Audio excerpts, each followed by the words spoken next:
Was good, y'all? Rich Sosa back in the building with another banger, man. Now, first things first, as always, thank you, God, for another day and opportunity. And man, y'all already know what y'all need to do. Be sure to go ahead and hit that sub button if you're new. Turn on post notifications so you can be a part of the Rich Gang family. And let's go ahead and reach 50 likes on this video. I know that we can do it, and that would really, muchly, greatly be appreciated. Now, as y'all can see by the looks of the title and the screen, I am bringing y'all the #1 best, most toxic, game-breaking, lockdown defender build on NBA 2K22, current gen best for Season 8. Now, the build name is going to come out to a perimeter lockdown, and we're going to be making this build out of the shooting guard position. Now, I know there are so many different types of lockdown defender builds, huge variety when it comes down to how we're able to make builds this year, especially with catfish builds being taken into account as well. But when it comes down to this perimeter lockdown, we're going to focus on the pie chart with the defense as well as the shooting, but we're going to be getting more defense than the shooting out of this build. Now, I'm telling you, we're still going to be able to dribble, get park dunks on this build, and play the best defense that any other build is able to play, as well as still be able to score and shoot at ease. Now, for the physical profile, I would go between two different ones. The very first one for the maximum speed, or the one right here with an 85 speed, 83 acceleration, and an 84 vertical. Now, I'm telling you, as we go ahead and get into the breakdown of this build, just be sure that y'all follow along. Now, I know that for a fact, there are going to be parts and certain attributes of this build that you might feel like you want to change, but I'm telling you, today, I am primarily focusing on being able to create the best defender possible. Then, when it comes down to the shooting, I want to be able to be just as great of a shooter than any other sharpshooting build as well, with the potential to still work my way around the ball handle. So as you can see, I'm going to go with a mid-range shot and three-pointer and free throw, both maxed out. Then when it comes down to the post fade, go with the 75, 17 shooting badges there.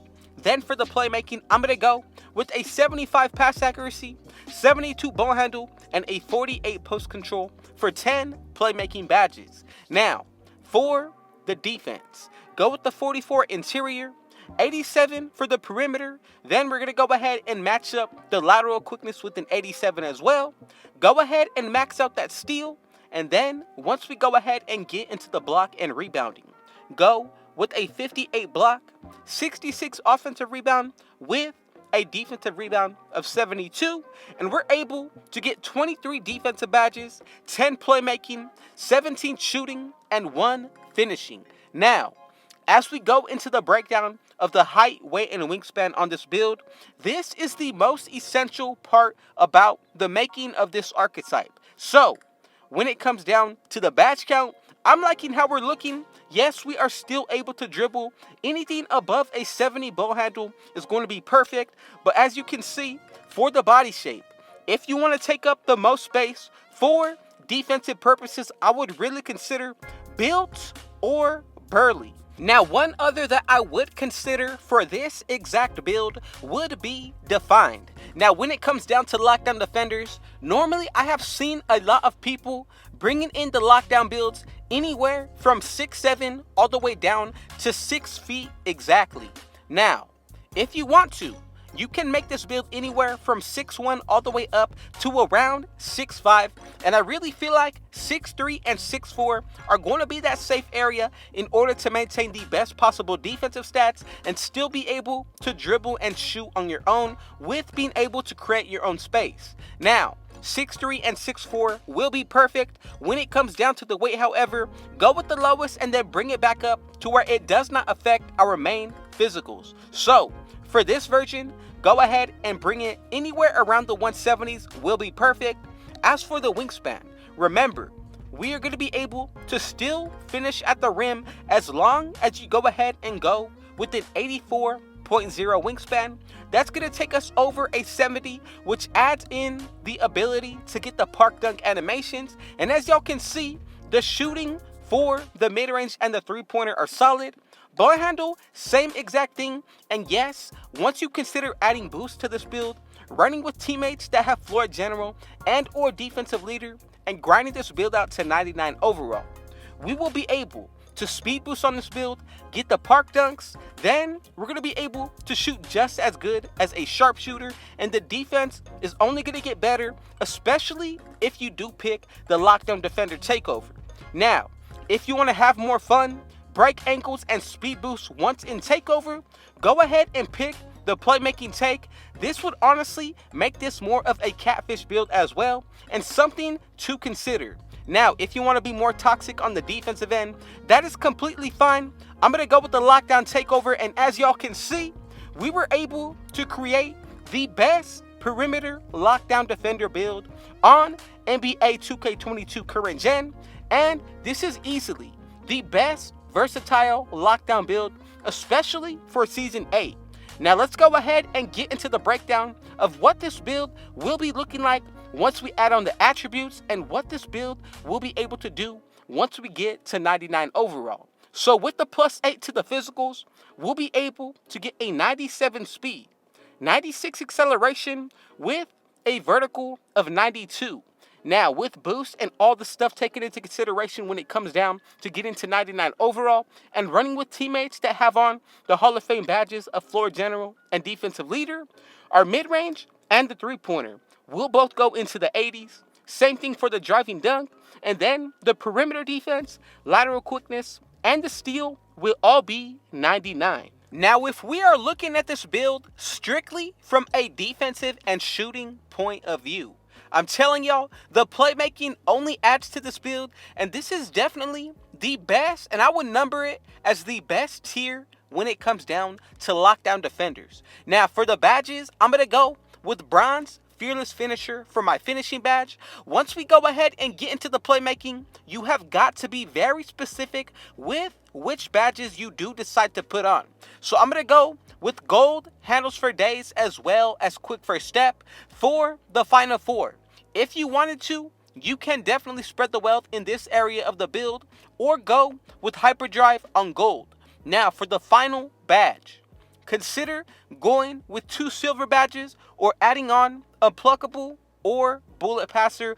I would say both of these are just as essential as the other, but for this build, I'm going to go with unpluckable. Now from here, let's go ahead and take it into the shooting badges. Now, we have 2 main badges that I feel like everybody needs to go ahead and start out with.